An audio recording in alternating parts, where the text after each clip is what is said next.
All right, guys, we're out here and we're doing a bunch of rock crawling, and I thought, you know what? We need to share why I drive in four-wheel drive all the time. You know, it's funny, my dad, a group of his friends, you know, they're never in four-wheel drive. We go to climb something and they're spinning and getting stuck and everything. Like, why aren't you guys in four-wheel drive? These things are made for it.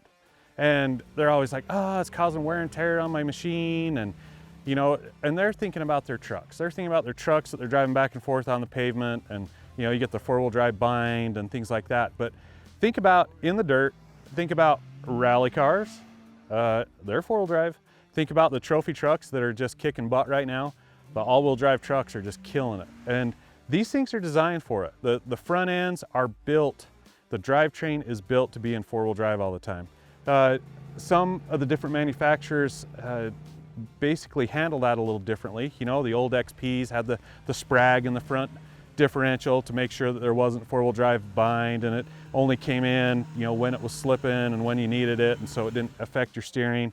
The new Pro R, it actually has a locking differential, but when you don't have it locked up, when you're not doing rock climbing, it's kind of like a regular open differential. So there's not much steering feedback that's negative. You know, it feels great.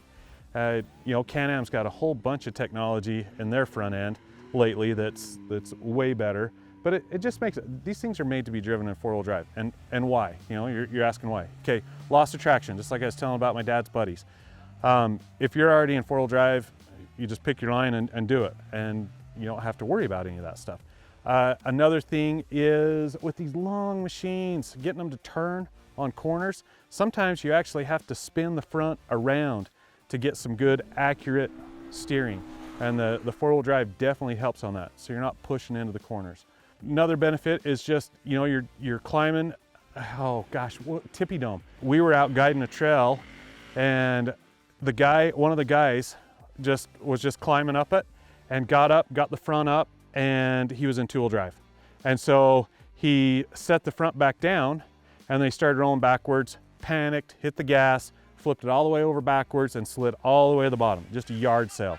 And that wouldn't happen if he would have been in four-wheel drive, because he's not monkeying with it all the time, you know? And sure, you could probably get around that, but this is the reason why I like to drive in four-wheel drive all the time.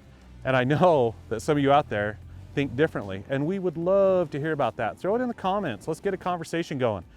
Why do you think, you know, why do you like to drive around in two-wheel drive? Let us know. Thanks, guys.